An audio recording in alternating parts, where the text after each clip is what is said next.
Chapter 9 Soul Invicta. Corona's blank eyes widened a little in surprise at Luna's statement.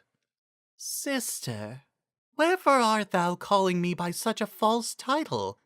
Hath 1,000 years slowed thy memory? She chuckled. Celestia, dear sister, though I recall that thou wouldst call me Tia in thy more endearing moments.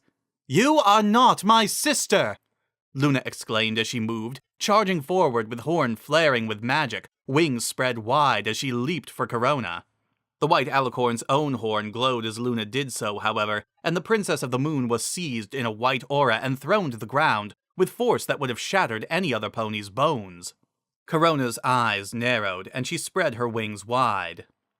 Ah, she intoned as she began walking forward. Tiny flames would spark to life and then die beneath her hooves with each step she took. I see that thou remain resentful of my power and rightful station. I had hoped that the millennium I had spent imprisoned would have been but a mistake on thy part, but it seems thy treacherous nature remains. How did you escape? Luna demanded as she struggled to rise. Corona's magic flared, however, keeping the princess firmly pressed to the ground beneath her as she leaned closer to the dark alicorn, a sad look on her face. Luna, my poor covetous sister, I am the sun. I am the elder, the rightful ruler of the earth. Thou hast great power, but I am power, the burning fires of creation itself. Thou couldst never overcome me without the corrupted elements of harmony, and even with them, thou couldst do naught but seal me away for a time. Corona withdrew from her sister, wings still spread wide. 1,000 years is not so long a period, Luna, for beings such as we. 'Twas but the barest moment to mine eyes, and it took no more than that moment to break thy prison locks. Locks I had not dared to believe, however, that thou intended to make permanent. Corona began walking in circles around Luna, eyes still focused upon her. No, I had hoped that thou wouldst see reason, that thou wouldst understand that I was meant to reign over the day and the night. I am wiser. I am stronger. I am the sun. But thou hast a place in my realm, sister, if thou wouldst only see fit to remove the veil of jealousy from thy sight. I admit to not having thy creative spark, thine artistic abilities. Thy nights are far more beautiful than any I could ever construct, and it would warm my heart to have thee yet manage them in my name. Thou wouldst even retain thy title of princess, for it belongs to thee by right, as the title of queen is mine, as is the land of Equestria and all who inhabit it. Corona stopped pacing around Luna, coming to stop directly in front of her and tucking her wings back against her body. The white alicorn's horn flared with magic once more, lifting Luna up, placing her on her hooves in front of her. Corona took several steps backwards, and the aura around Luna disappeared as Corona's head raised slightly, and she extended one foreleg. Kneel before thy queen, sister. Kiss my hoof and swear obedience, and we shall consign all this to the realm of unpleasant memories and dwell upon the matter no longer. Luna's horn flared with magic, but Corona once more was faster. Luna was again wrapped in white magic and forced to her knees before she could launch even a single spell. Corona, for her part, seemed hardly surprised, only disappointed. Unfortunate, she observed. But perhaps 1,000 years of ruling alone hath only heightened thine arrogant presumption. Very well, I shall have to take more extreme measures with thee. Corona spread her wings wide as Luna continued to fight in vain against her arcane bonds. The white alicorn's horn began to glow brightly. Thou art treacherous, covetous, and in all ways unbecoming of a sister of the Queen of Equestria, Corona proclaimed. And so, though it pains me greatly to do so, I am forced for the good of Equestria to banish thee from this land. Thine exile shall be for a term of not less than 1,001 years, and the sight of thine exile shall be the moon itself. Thou shalt for 1 millennium look down upon the earth and see the glory that I, Celestia, bring to it. A comforting look appeared on Corona's face, an utterly alien expression for a being with blank eyes. But before thine exile begins, I will gift thee once more with the sound of my subjects' voices, the subjects thou reignedst over for 1,000 years. Perhaps thou shalt begin to understand thine error once the praise for the return of the rightful queen reaches thine ears. Corona turned from Luna, raising her head high and closing her eyes as she let the silence spell she had cast over Ponyville dissipate, ready to drink in the eager cries of terror and shouts of horror at what the multitude of ponies were witnessing. Corona's eyes fluttered open at the sound, though they remained without pupil or iris. A look of doubt appeared on her features. What? She demanded, looking around as though seeing the ponies for the first time. Many had fled utterly, while some remained close, paralyzed with fear or else trying to work up the courage to do something to protect their princess and their loved ones. Although what, none of them had even begun to guess. Each time Corona's gaze would fall upon a pony, they would whimper or recoil in horror, or find whatever small courage they had managed to gather fail and simply turn tail and flee. Nay! Corona cried, taking several steps forward. Luna redoubled her efforts to free herself, but a glare from Corona and a reinforcement of magic kept her in place.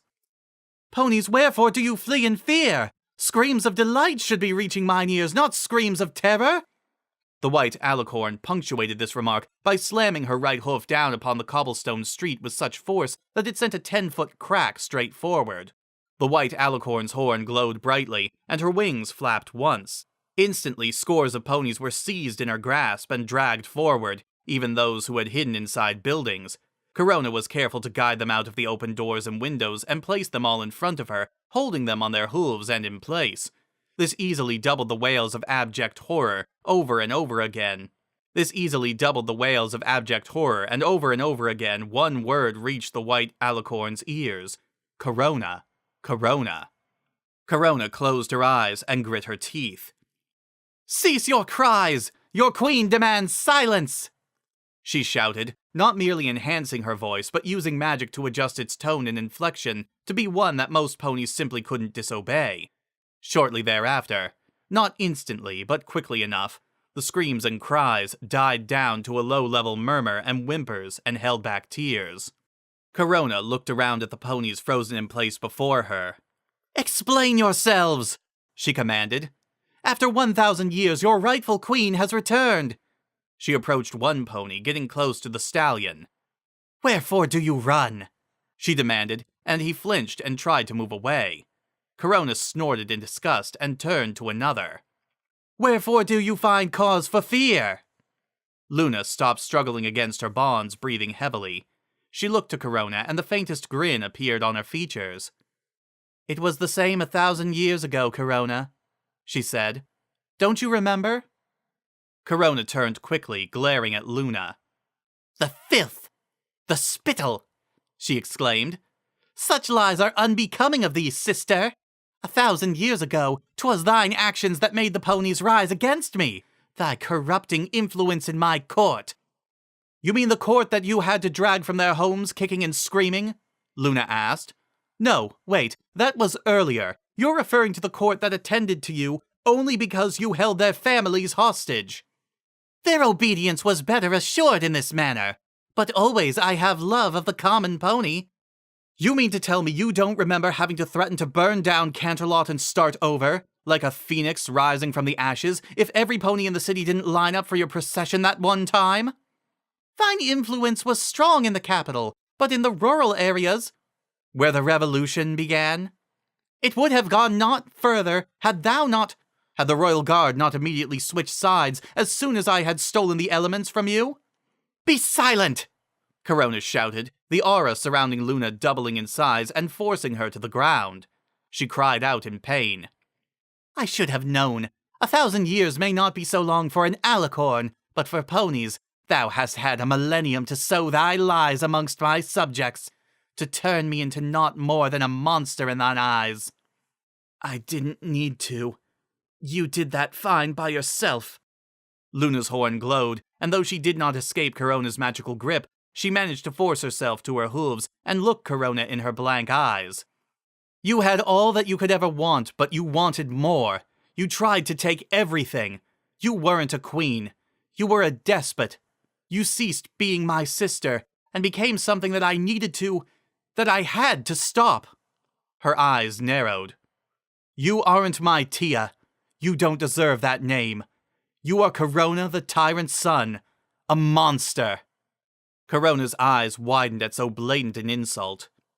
Enough! The life of a pony is that of a gnat. As thou hast had 1,000 years to sow thy lies, so shall I have 1,000 to expunge them.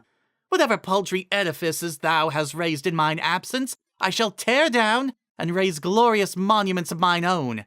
All that thou hast accomplished shall turn to ash in the fires of rebirth, and shall spread across Equestria. No pony shall remember thy lies, not even thy reign. Thou shalt be forgotten. Corona's horn flared, the light growing painfully bright.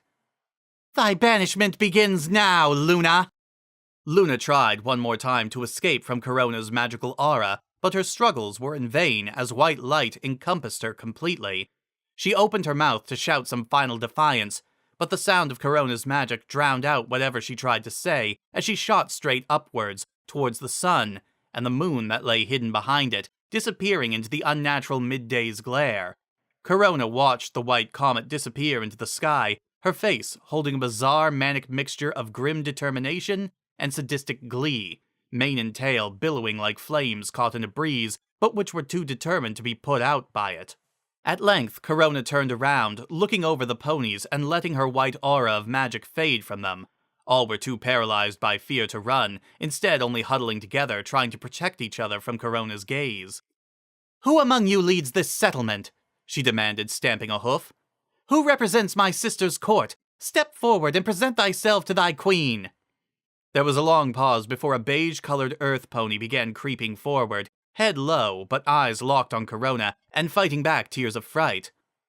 I'm the mayor of Ponyville, your majesty, the pony said as she came forward and began to bow. But my name is... Wait! Corona blinked at the interruption as a light blue unicorn wearing a tall purple star-studded hat and matching cape, as well as a blue shirt and deep purple coat, pushed her way to the front of the crowd. On reaching it, and having no more ponies between her and Corona's glare, she paused for a moment as though regretting her actions, but then grit her teeth and made her way forward. I'm the one you want, the unicorn said. There would appear to be some confusion as to who leads this settlement, Corona observed. Explain. Trixie stepped forward. You asked 2 questions, Trixie noted. Who is in charge? Who represents Luna? The unicorn nodded to the mayor.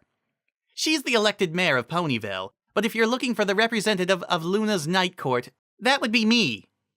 Trixie ground her teeth together as she closed her eyes.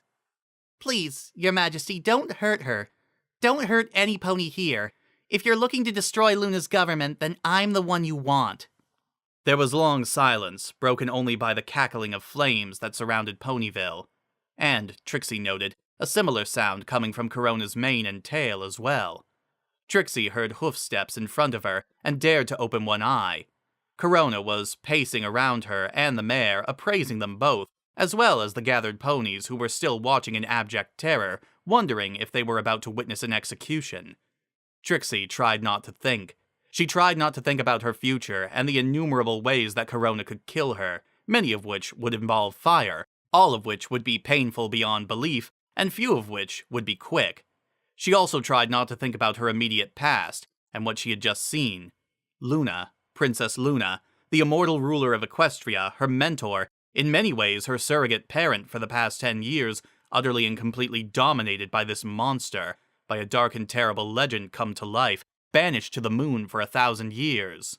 Trixie would never see her again, and their last true exchange had been Luna expressing how disappointed she was in Trixie, how she intended to terminate Trixie's apprenticeship. Trixie didn't want to die, but she did want to live up to the standards Luna had set for her. Be the pony that Luna had wanted her to be. If that meant offering up her life to Corona for Ponyville, or even just Ponyville's mare, then so be it. Corona completed the circle around the two, and settled down on her haunches as she did so, looking between the two. Madam Mare, I have no quarrel with thee. Thou shalt leave my presence. The mare bowed deeply. Either that or her forelegs had given out in relief, but the effect was much the same. and withdrew. Corona turned her blank gaze upon Trixie and leaned forward. "Thy name?" Corona asked. "Trixie Lulamoon, your majesty," Trixie responded, keeping her head bowed. "Just make it quick," she thought. "That's all I'm asking." "And thy standing? Thou must be a viscountess at least, to hold dominion over so large a settlement." Trixie blinked a few times. She said. Her mind whirled. Corona expected her to be a noble. She expected her to be a noble because of how large Ponyville was. Of course. 1,000 years ago, when last Corona was in Equestria, Ponyville would have been considered a decent-sized city, instead of just barely more than a large town. To Corona's blank eyes, Ponyville seemed like a major appointment, where an important noble pony would have been entrusted to oversee in the name of the princess. But this paled next to the realization that Corona even cared. If all Corona had intended to do was begin the process of immolating the members of Luna's government, Trixie would already be dead, and so would the mayor. No, Corona was seeking something else, and it took only a second for Trixie to realize what, keyed in from what she had heard Luna say to Corona about Corona dragging her court to session, then holding their families hostage to keep them there. Corona may have been a despot, a mad alicorn, the tyrant's son, but even she couldn't run a land as large as Equestria all by herself.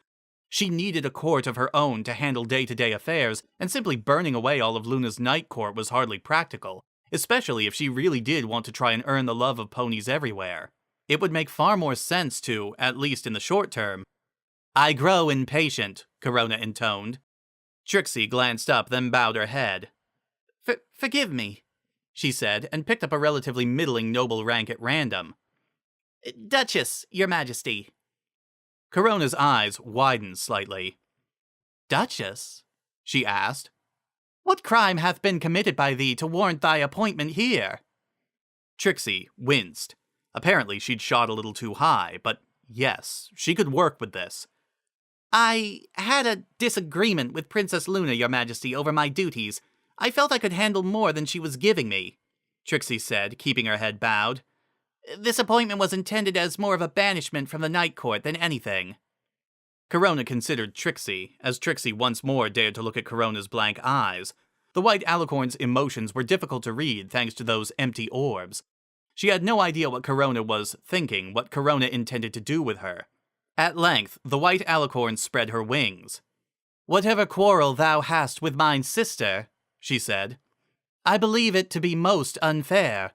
'Twas a brave thing for thee to present thyself before me. No doubt thou believed that thy life was at stake due to lies about me that thou hast heard from my sister." Corona stood. "I am not the monster mine sister hath claimed me to be. I am not!" She emphasized this point with a flutter of her wings. After a moment of letting her proclamation sink into the ponies of Ponyville, she regarded Trixie with an arch look. "Equestria has languished under my sister's clumsy hooves for too long, ever since she somehow corrupted the elements of harmony and turned them upon me. I shall bring glory to this land once more." Corona extended her right hoof. "Kiss my hoof, Duchess Trixie, and swear allegiance to my reign now and forever." Trixie paused only a moment before doing so. "I swear," she promised. It felt like her mouth was full of bile as she said it, but if it let her come out of this alive along with everyone in Ponyville. Even as she did, however, she struggled to keep her eyes from widening as she struck upon something that Corona had said. The elements of harmony. Of course. All she had to do was make it out of the next few minutes alive, which, as she glanced up at Corona, suddenly seemed unlikely. Corona was regarding her with narrow eyes, wings spread threateningly, as she withdrew her hoof. "No," the alicorn intoned. "No, 'twas too easy somehow.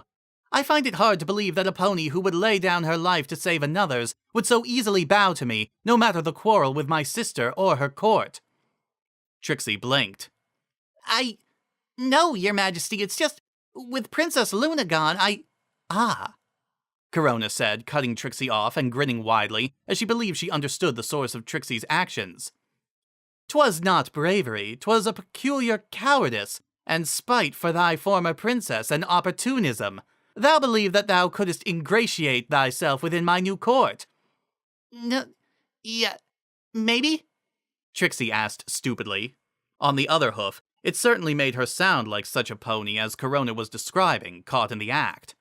Corona considered, probably weighing the value of such a pony against the fact that, at the end of the day, she really would need to, for the moment, keep Equestria's infrastructure more or less intact, lest the realm collapse into anarchy. At length, she brightened, stepping back several paces. "An idea occurs to me," she said. "Thy desires seem genuine enough, but thy loyalty is in question. Still, thou were willing to risk death itself for thy fellow pony. 'Tis evidence of a shred of true nobility in thy veins somewhere." Corona smiled as her horn glowed. Behind Trixie, she heard cries of terror and screams. Turning swiftly, she saw a multitude of ponies, wrapped in white auras, being pulled from the crowd that Corona had assembled and dragged through the air towards the white alicorn one at a time. Specifically, Corona was grasping foals. "No!" Trixie cried out, not thinking as her horn glowed bright, reaching above her and trying to grab at the colts and fillies being dragged to Corona. She was powerless against the alicorn's magic, however. It was possible that Corona didn't even feel her feeble attempts to wrench the kicking, screaming foals from her telekinetic grip. Trixie wasn't even the only one. Mothers and fathers and brothers and sisters all tried, with magic if they were unicorns, or bare hooves and teeth if they weren't, to hold on to their children, but against the tyrant's son, their efforts were wasted. Indeed, they were wrapped in white auras of their own and pushed back. Trixie's magic failed utterly, and her heart stopped beating as the last foal passed overhead, a gray-coated, yellow-maned unicorn filly who was being held onto tightly by her Pegasus mother. Ditzy-Doo's eyes were focused on her Dinky-Doo's own, tears staining both their eyes as Corona's magic forced them apart, driving Ditzy-Doo back to the crowd and Dinky over to behind the mad alicorn. Without thinking, Trixie rushed to Ditzy's side, magic and hooves both holding the Pegasus back from charging at Corona. Other ponies tried to do likewise, but Corona only chuckled slightly as she shoved away. All in all, Corona had captured at least 50 foals, probably more. "Of course, I shall be too busy in Canterlot to keep a good eye on them," Corona mused aloud. At random, a handful of other ponies were dragged forward, much as the foals had been, though with less resistance as the Ponyvillians were still trying to recover from their children having been stolen. Among them, Trixie saw, was the cream-colored blue and pink-haired mare friend of Lyra. Corona's eyes narrowed as her horn flared. "Fear not, my subjects," the tyrant's son said. "They are merely my hostages. They shall ensure the loyalty and stability of this settlement, with the mares and stallions I have taken to keep the colts and fillies in good health." Corona leaned forward towards Trixie as the flames around Ponyville finally disappeared. "And this shalt be thy test. Keep Ponyville ordered and secure, and thou shalt need not fear for thy fellow pony. Provided, of course, thou survive thy fellow pony's judgment." With that, Corona beat her wings, taking to the air and dragging the screaming foals and adult ponies with her. Once she was hovering over Ponyville, she stood as though the air were solid ground, smiling widely. "Rejoice, my subjects," Corona called. "Your true queen hath returned. In celebration, there shall be an unbroken 10 days of glorious sunshine. On the 10th day, if all has gone as I wish, if I am obeyed, your foals shall be returned to you. If otherwise—" Corona let her sentence hang, feeling no need to complete it. With a burst of light and a strong beat of her wings, she was off, dragging the ponies held in her magical grip behind her. All eyes turned to where Trixie had been holding Ditzy-Doo. Or at least, all the eyes of every pony who wasn't too broken by the events that had just occurred to do anything other than stand in shock or weep. But the unicorn was already gone from sight, as was Ditzy-Doo.